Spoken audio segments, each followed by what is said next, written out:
Salut tout le monde, je suis en direct avec Pascal. Donc Pascal, il a un parcours qui est très riche, il va nous l'expliquer. Et on s'est rencontrés au travers de XPCon et puis on se retrouve au workshop de John Lee ensemble. Et j'en profite pour pouvoir vous le présenter parce que Pascal, il fait jeune, hein. Il se laisse pousser la barbe pour se vieillir. Il a un parcours très très riche et voilà, c'est une super personne. Moi je suis très heureux que tu aies accepté déjà C'est avec plaisir. de partager en vidéo. Alors Pascal, c'est qui? Alors Pascal, c'est un personnage qui a vécu beaucoup d'années dans le milieu des télécoms, de la construction des réseaux de télécommunications, mais qui n'a jamais fait de communication finalement. Il a construit le tuyau qui permet de transporter le marketing, le commerce, le négoce. Et à un moment donné, il est arrivé à la quintessence de cette technologie et de finalement perdre le plaisir parce qu'il n'y a plus d'évolution. Et donc c'est un moment de remise en question et donc un grand écart total pour s'orienter justement vers plus de communication, vers un autre milieu, et ça reste un milieu de réseau finalement. Bon, on vous voit arriver, donc s'il y a un problème de débit chez vous, vous appelez pas Pascal, hein, ça sert à rien. Exactement, je réponds plus. C'est fini. Il s'en occupe plus. C'est plus moi. Alors je trahis pas un secret parce que tu nous parles de te réorienter, de te reconvertir en fait. C'est ça. Je peux dire ton âge? Oui. 56 ans, c'est ça? Oui, alors en général, je précise, c'est l'année 69, c'est plus important, c'est plus parlant. C'est un mec de la Révolution, hein, juste après 68. Voilà, j'ai pas pris le pavé, moi, j'ai attendu une année pour...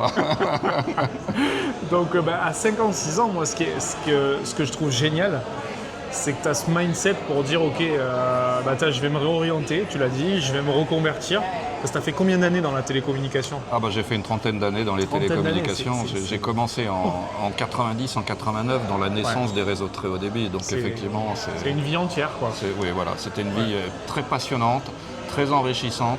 Mais effectivement, on arrive à un moment donné à vouloir voir autre chose, puisque finalement, il faut changer parfois dans la vie. Et il y a plusieurs raisons. Il y a aussi même une raison un peu familiale, parce qu'aujourd'hui, quand on a nos enfants, on a tendance à vouloir les éduquer, leur dire oui, il faut à tout prix, voilà, il faut que tu sois le meilleur, etc. Mais en fait, c'est pas ça qu'il faut faire. Il faut leur démontrer ce qu'on peut faire aussi par nous-mêmes, c'est-à-dire leur montrer la voie en s'appliquant les règles qu'on voudrait leur imposer, plutôt que leur imposer des règles. C'est aussi l'une des raisons qui m'a motivé à changer complètement d'orientation. On dit qu'il n'y a pas meilleure façon d'influencer qu'en montrant l'exemple. Exactement. Et c'est beau comme valeur, moi, je trouve ça génial. Qu'est-ce qui se passe dans ta tête au moment où tu te dis, ok, c'est bon, next, je me réoriente, je prends une nouvelle voie.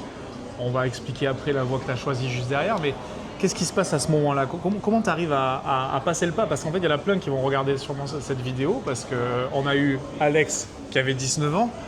Vous avez un écart énorme, moi je suis au milieu, hein. Mais, vous avez un écart énorme, et en fait, finalement, c'est presque la même réflexion. Tu vois, c'est quand même... qu'est-ce qui se passe à ce moment-là? Au moment où tu te dis, ok, je shift. En fait, qu'est-ce qui se passe à ce moment-là? C'est on se dit, mais de quoi est-on encore capable finalement, puisque sortir de la zone de confort, c'était ça aussi l'essentiel. Parce que quand on reste un expert pendant des années dans un métier, à un moment donné, on est vraiment dans une zone de surconfort, on se pose pas plus de questions, tout le monde vous fait confiance, et à un moment donné, vous dites, à un moment donné, il faut s'essayer, il faut se lancer, il faut se faire des challenges, parce que la vie ne doit pas s'arrêter juste à la zone de confort. La vie, c'est un éternel mouvement. Et c'est, l'une des motivations principales, c'est de continuer à bouger, de suivre avec cette évolution grâce à l'évolution technologique, qui en fait aujourd'hui est arrivée à maturité. Je me suis dit, maintenant que la techno est à maturité pour communiquer, c'est le moment de l'utiliser et de se lancer, de se montrer un peu, puisque quand on est dans les télécoms, c'est curieux, mais on a tendance à se cacher pour les autres. On n'est pas vu, on n'existe pas réellement. On apporte un service, mais à un moment donné, peut-être qu'on a aussi envie d'exister un peu plus. Et exister pourquoi? Parce que les projets de vie dans l'immobilier, les projets de vie des personnes, c'est quelque chose d'extraordinaire. C'est pas comme les télécommunications. Là, on apporte quelque chose d'extrêmement important. On va peut-être couper parce que j'ai... Ah non, c'est bien, voilà. C'est passionnant.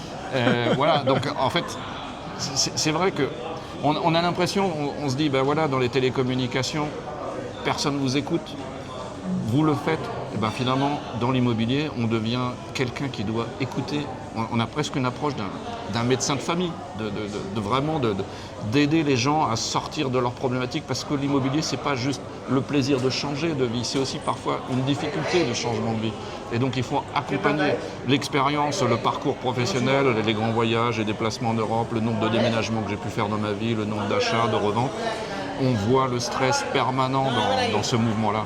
Et ça, il faut soulager les gens dans leur démarche, dans leurs problématiques de changement de vie également, puisque beaucoup de gens changent de vie pour des obligations à la fois professionnelles et également pour le plaisir. Mais il faut être dans l'accompagnement dans toutes les situations. Alors moi, j'ai plusieurs questions du coup, parce que tu fais 35 ans dans un groupe, tu es salarié, c'est ça, et tu fais un saut qui est... tout à l'heure, on parlait de quantique, ça me fait rire, parce que là, c'est un saut quantique. C'est ça. On passe de 35 ans dans un mode de vie confortable, voyage, etc., confort financier, tout ça, et tu fais un saut quantique, c'est-à-dire que tu passes de ce Pascal salarié, 35 ans dans la boîte confortable, à entrepreneur dans l'immobilier. Et en fait, oui. Alors, j'ai fait une étape aussi avec une entreprise, mais le vrai sujet, effectivement, dans mon mode salarié, la particularité que j'avais, c'est que j'ai voulu garder des connaissances, des compétences, suivre des évolutions technologiques que beaucoup de gens ont abandonnées avec l'arrivée de la fibre. Et ça m'a donné un tel niveau d'expertise qu'en fait, tout le monde m'appelait dans des missions européennes pour moderniser, modifier leur réseau, apporter des nouvelles technologies. Et c'était trop confortable.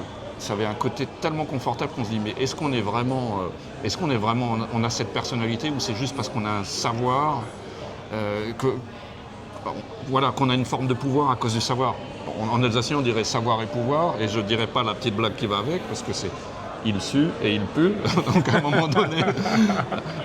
Mais clairement, c'est ce que je disais tout à l'heure, la zone de confort, ça ne permet pas de voir qu'est-ce qu'on est capable de faire. Et sortir du confort, c'est vraiment une approche à une étape de la vie où finalement, quand on voit ses enfants grandir, où ils n'ont plus le même besoin, mais en fait, c'est comme un étudiant. Moi, je sors comme un étudiant, je me dis, ça y est, je vais me lancer dans une nouvelle vie, quoi. J'ai fini mon diplôme de ma première vie, donc maintenant, il faut attaquer sa seconde vie. Bah, magnifique. Comme quoi, on est comme les chats, on a plusieurs vies. Hein. En tout cas, professionnellement, ça c'est sûr. Et alors, il y a quand même, dans le monde de l'immobilier, il y a un paysage qui est particulier. On a le modèle dépendant, donc c'est les agences traditionnelles. On a de l'autre côté le modèle indépendant pur, où là, on va appeler ça des mandataires, même si honnêtement, j'aime pas ce terme-là, parce que tout le monde est mandataire. Enfin bon, bref, on va passer ça. Et au milieu, il y a des modèles hybrides. Finalement, il n'y en a pas 36 en France, il n'y en a pas beaucoup. Il y a Keller Williams d'un côté, il y a EXP de l'autre. Keller Williams, c'est un modèle franchise, physique, EXP digital, beaucoup plus peut-être tech et agile en tout cas. Tu choisis EXP, je sais que tu as pris le temps d'étudier les modèles, je sais que tu es quelqu'un de très avisé là-dessus. Comment tu as réfléchi? C'était quoi la démarche pour dire ok, je choisis EXP parce que j'ai fait mon benchmark et je me retrouve dans cette compagnie-là, ce modèle-là. C'était quoi la démarche? En fait, ma démarche a été de faire un peu un benchmark effectivement de tous les réseaux, et dans le contact avec l'approche de différentes personnes que j'ai pu rencontrer, j'ai pas senti quelque chose de très expansif, de très expansable, comme on pourrait dire chez UXP. Les gens étaient beaucoup dans la retenue, dans la réserve, une forme de procrastination et de confort localisé, pas de volonté sur l'international. Et je me suis dit à un moment donné, bon, c'est pas mon modèle. Mon modèle, c'est effectivement de vraiment avoir l'avantage des nouvelles technologies, des super supports que donne EXP pour la possibilité individuelle de chacun. Et cette notion à l'américaine de s'exprimer individuellement. Et cette force-là, je ne l'ai pas rencontrée en discutant dans les différents réseaux ou dans les agences immobilières.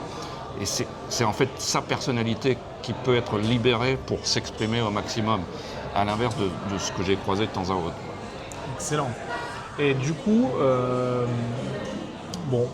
chez Human X Factor, on propose des programmes de coaching, etc. Le coaching, ça veut tout et rien dire en France. On a beaucoup de gens qui s'autoproclament coach.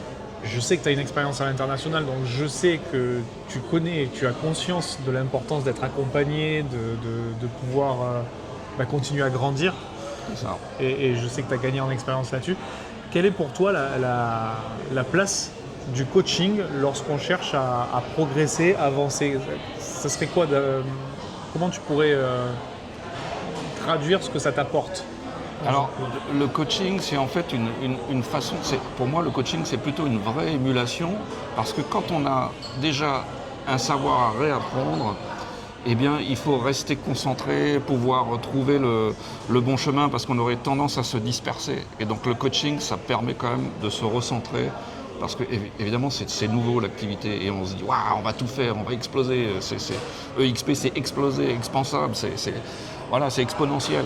Mais oui, exponentiel, mais il faut rester dans une certaine rigueur et trouver le bon chemin. Et parfois, l'accompagnement est quand même quelque chose qui permet de se redescendre un petit peu, de rester dans le raisonnable et de se dire oui, je vais aller du point A au point B. Il faut peut-être passer par des solutions raisonnables et pas vouloir aller partout en même temps. Voilà. Top. Je te remercie beaucoup pour ton temps. Eh bien, c'est moi également qui te remercie. Et puis, au prochain workshop. Évidemment. Merci.